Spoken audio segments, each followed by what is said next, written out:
Hello one and all, how are you all doing? And welcome back to Tier List Saturdays. Yes, I did say this is going to be a thing because I do enjoy making these. And in today's episode, it's a special one, especially for me because I've been a fan of this franchise since I was 10. This is the James Bond tier list. And I am so looking forward to this one because I've played so many of them. It may not look a lot on there, but yeah, there have been James Bond games, I think, since the late 80s, but I only started playing them back when I was about, I was about 10. So, yes, but it is in the wrong order, so I need to rejig. 1 second. Okay, there we go. Right, now we can get on with it. So, the first game I will be adding to the tier list is Tomorrow Never Dies. Now, this at the time was a great game. In fact, no, you know what? It is still a great game. The reason being is because, yes, the graphics aren't that great, but, it was PS1. I didn't play any James Bond game on any other console except the PlayStation. But yeah, the graphics, back then it were great. The voice acting, to be honest, it weren't too bad for a James Bond game because there are some James Bond games that the voice acting's a bit shit. I can't judge, I'm not that great, so, but hey, I'm just basing it off of what I know. Of what I've played. But it's like the film, basically. The original James Bond PS1 game, Tomorrow Never Dies, it's like the film. It's just like you're playing it as a game. Where am I going to put it though? I'm going to put it as M. Oh yes, I didn't tell you what the actual tier list is. So 007, top marks, basically. Q is great. Again, it's a great game. M, it's good. It's a good game. I'll give it that. 006 could be better. And Gustav Graves, if you Bond fans know who Gustav Graves is, great. Because to me, in my opinion, he's not the best Bond villain, and that's why he's at the bottom. If you guys don't know who Gustav Graves is, for those who haven't seen the movie Die Another Day, he's the bad guy in Die Another Day, and it's a bit cheesy, a bit rubbish, in my opinion. The film, I think, is great. But anyway, let's get on with the tier list. So yes, I'm going to put Tomorrow Never Dies as M, because it is a good game. It's not the best, it's not the worst, but it's in the middle. Now the next one, The World Is Not Enough. The graphics have improved so much on this one. I think it's only 2 years apart. But the graphics improved so much because the first one was in 1997 and The World Is Not Enough was in 1999. Forgive me if I get the years wrong with the rest of the game. So, yes, the graphics have improved on The World Is Not Enough game. And again, like I said, it's just like the film. A lot of these games, in fact, no, not a lot of them. I think there's only 3 of them that are based off the film. Of the films, rather. The voice acting, again, I can't fault it. You know what? I can't fault this game, other than that Tomorrow Never Dies and The World Is Not Enough are hard games. And, yeah, I can't fault it. I'm going to put it as... Again, I'll probably review all these at the end anyway, but I'm going to put it as M for now, because it is a good game. It's not great, but it is very good. Now, the next one, Agent Under Fire. I'm alright with this one. The graphics improved a bit. I think this was back in 2001. I need to do my research on this, to be honest. But anyway, I digress. Yeah, the graphics improved a little. It wasn't based off Brosnan's Bond. Not even the looks of him. Even the voice. It was not Pierce Brosnan at all. And that's what sucks. Because the Tomorrow Never Dies and The World Is Not Enough, they did have his voice in it. From what I can remember. I've not played it for a long time, but I think I have completed him. But yeah, so, I mean, the story, it's got a not bad story to it. I can't exactly tell you what it's about because, again, it's another Bond game I've not played on for years because the replay value is, I think if you play it 2 or 3 times, that's enough, in my opinion. I'm not good, I mean, I've still got the game, but like I said, I've not played on it for years, so I might give it a go again. But there is one thing I will have to say. The controls are so stiff. Well, in fact, no. The controls aren't stiff. It's like that with the previous Bond games. With the Agent Under Fire, the controls are hard to grasp. Like, you've got to strafe. If you want to look up and down, you've got to use the left analog stick. If you want to go left and right, you've got to use the right analog stick. And it is such a bastard to get audio to proper grasp. But, fortunately... Yeah, the first time in me doing this tier list series, the very first game is going to be at the bottom of the tier list, and it has to be Agent Under Fire. It's a bit rubbish, so I'm going to have to play on it again just to see if it confirms that it is a bit rubbish, but just based from what I can remember and what I've played in the past, yeah, it's not the greatest Bond game. I'm sorry. Oh dear. Right. Nightfire. You know what? Straight up at 007. What a game this is. It has got Brosnan's likeness, but it hasn't got his voice. But the voice actor is very good. He is very good in trying to create his own Bond voice, if you can call it that. But his voice suits Brosnan's likeness, which is weird. But it's great. It's nothing based off the films at all. The graphics are great. The gadgets that you get, oh god, you can spend hours with this game, and as soon as you complete it, you're gonna want to play it again. That's how great it is. It's got such a great replay value. And again, like I said, the voice acting, I can't fault it. A lot of these Bond games, I can't fault the voice acting. That's what I look for in games, is the voice acting. If the voice acting's great, I'll give them props. And like, just the levels itself are so well made. I mean, my favourite level is going to be a bit odd, but my favourite level is the first level. Because you have to enter, like, I think it's like a castle. Yes, a castle. It's kind of like a castle. And it's snowing, and you have to be silent to get into the castle. You can actually get past the level silently. Severity, I do. But, you know, in fact, no, I have done. I'm great at, stealth games. You know what I'm like. But yeah, that is straight to 007, because that would have been so great as a film. It really should have been. And the Bond girls, you know what? They were really good. They were better than Agent Under Fire and Tomorrow Never Dies and The World's Not Enough. But then again, like I said, Tomorrow Never Dies and The World's Not Enough, they're based off films anyway, so you know what the Bond girls are going to be like on there. But yeah, Nightfire, straight at the top. It's one of my favourite Bond games. Everything or Nothing. Ooh, a few Bond fans out there have played this game. I'm sorry if that's going to be a bit controversial. I am going to put it as Q. It is a great game. I will have to say one thing. It can be quite difficult. I'd say more difficult than Nightfire, and I found Nightfire difficult. But yeah, again, this one would have been so great as a Bond film, because it had the right story, again, voice acting, fantastic, and it had everyone's likeness and their voice. So Brosnan was involved, and this was after he stopped playing Bond, because this was back in 2004, this one, or 3. Forgive me if I get the years wrong.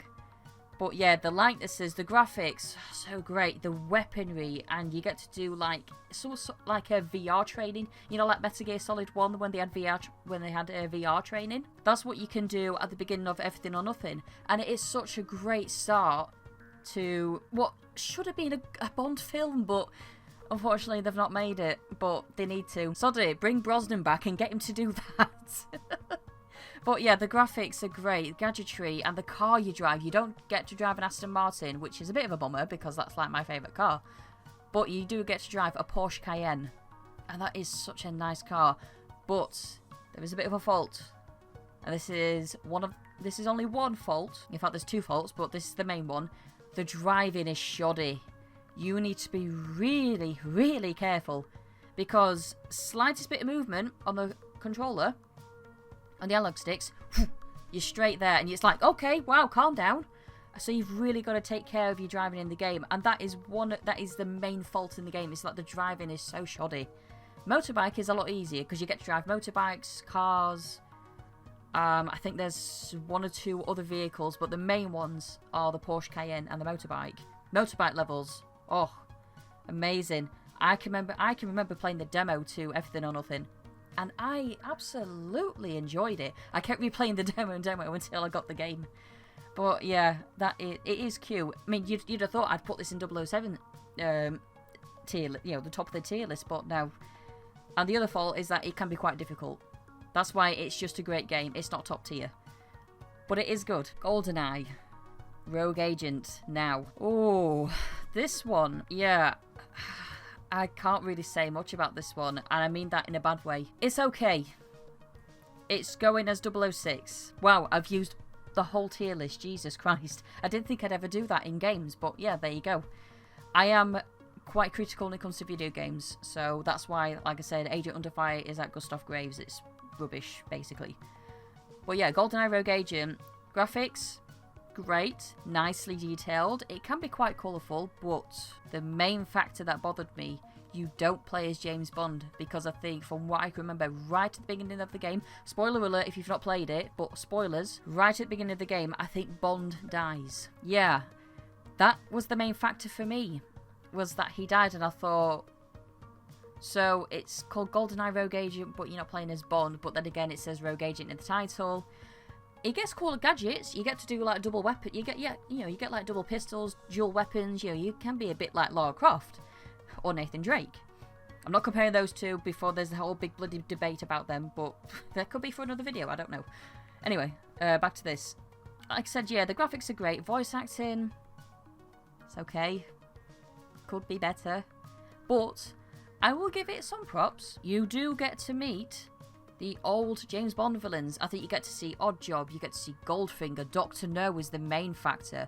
I was really impressed because they got the likeness so great, so spot on. But that's the only great thing is the graphics. The gameplay is okay, it's not bad. And you get to, like, it says they're GoldenEye. You actually get to use the GoldenEye in the game because it has like a special power towards it. But I can't really say much because it's not, to me, a Bond game, because you're not playing as Bond. You know, that is the whole point of a Bond game, you know?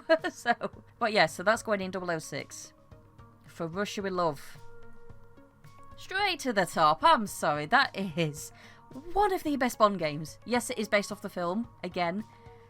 But Sean Connery, surprisingly, he came back to voice Bond. And For Russia with Love was back in 2005. But he stopped playing James Bond back in 1971. I don't count 1983, I think it is. Something like that. When it Never Say Never Again. I don't class that as a Bond film. No, it's not. I'm going to deny that right now. It's not a Bond film. I'm digressing again. What the hell am I doing? I'm meant to be talking about this. But yeah, Sean Connery came back to voice Bond in From Russia with Love, the 2005 game. He was fantastic. You'd have thought he did voice acting for years. He sounded so experienced. And he had that sort of, well, he had the same voice, but he was like, Mish Moneypenny. You know, I can't do it, but he had that again. And yeah, everything was fantastic. And you'd have thought all the voice actors came back. You know, all the actors who played the original came back. And I think they did, but obviously some of them might have died before the game came out. But my God, if you guys haven't played this game, play it. Even if you're not a fan of Bond, play the game because the graphics are fantastic. The gameplay, you get to have a jetpack, you get to drive an Aston Martin DB5. Chef kiss. I'm sorry if that sounds annoying if I say chef kiss, but that's what it deserves. It's such a fantastic Bond game.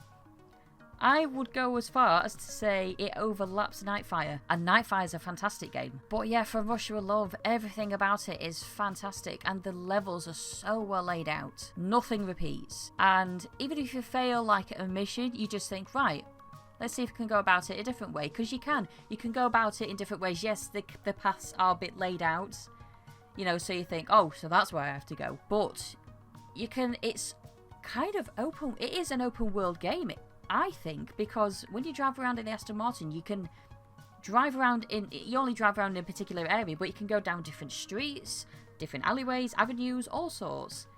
And it's such a fantastic game. I mean, the Bond girls are different. Well, one of the Bond girls are different. I think it's Natasha Bedingfield. That's the one. She played a Bond girl in this. I was very surprised at that. Very surprised. But the original Bond girls came back. I'm not sure about the voice acting part. They might have got someone else. I think there was like another Bond girl. I mean, forgive me if I forgot them, but but yeah, easily. In fact, that's probably my favourite Bond game because it has got such good, you know, no, not good, fantastic replay value. Because you get to upgrade your weapons, you get to do stealth missions, which I adore stealth missions in games because, again, like I said, that's my forte, and I'm not joking about that. I love stealth games and stealth levels, but yeah, even if you're not, like I said, if you're not a Bond fan, still play the game. It's fantastic. So, moving on to the final Bond game. By the way, these are all the Bond games that I've played on, so GoldenEye back in 1995 on the Nintendo 64. I unfortunately have never played on a Nintendo 64, so I've never played GoldenEye, which I would love to play. And then I'll go back to this and do an updated tier list. But, so yes, the final Bond game is GoldenEye Reloaded 007. Now, this is the Daniel Craig GoldenEye one now. There's been, like, I think 3 GoldenEye games, and the best one, obviously, as I've heard everywhere, is GoldenEye in the 90s, because of the multiplayer. But this GoldenEye, it was an interesting take. Yes, it is like it is the film. It's like the film, but you're playing as Daniel Craig. 006 is different. He does look different. Again, all these tier list videos, they're all going to be spoilers, so I'm sorry if I have revealed some information to do with it. But yeah, 006 is different. His voice actor is different. Now, I've no idea who he is, and I'm sorry if I don't. But yeah, they've got Daniel Craig's likeness, they've even got his voice, and it's just like the film. And there is so many good elements in this one. Like I said, the graphics, voice acting, the gadgetry, and the way you sneak around and you get to use... I think you get to use a laser, you get to, like any other Bond game, you get to shoot off locks to get into places. And there's these, like, things that you get to shoot called the Janus. Like, I think they're like discs. And if you shoot all of them, there's something right at the end of the game that you unlock or something. I've never done it. I have completed the game, but I've never got all the discs. But it is great. And it, like I said, you know, it's got a good story because it's like the film. But the one thing that surprised me, Tina Turner didn't sing because they brought the theme tune into the Bond game. Obviously, Tina Turner sang it in 1995 for the film. But no, Nicole Scherzinger sang it. She were fantastic. I thought it was Tina Turner at first. But yeah, she were brilliant at singing a theme tune. But yeah, everything about the game. You know what? It is a good game. And I will put it next to Everything or Nothing. Some people might say, oh, it's not that great. But to me personally, it is a very, very good... It's a great Bond game. Good replay value. That's what I look forward to as well. Is the voice acting, the graphics. Well, not so much the graphics. The graphics, that doesn't fuss me, but I like to mention the graphics because I've got to give the game some props. But I like to give the most props to voice acting and the replay value. And I would easily play that again, and I have been. I have been playing it again, not recently, but yeah, I've been playing on that again. But that is the end of the James Bond tier list. And I hope you guys have enjoyed this one. Now, the next tier list, I am very much looking forward to because... Again, it is one of my favourite franchises, and I really hope that you're going to be looking forward to this one. So, really looking forward to this one? No, looking forward to the next one. So, I really hope that you enjoyed this video, and thank you all very much for watching. If you did enjoy this video, then please like and subscribe, and I shall see you all in the next video. Take care, and have a great day.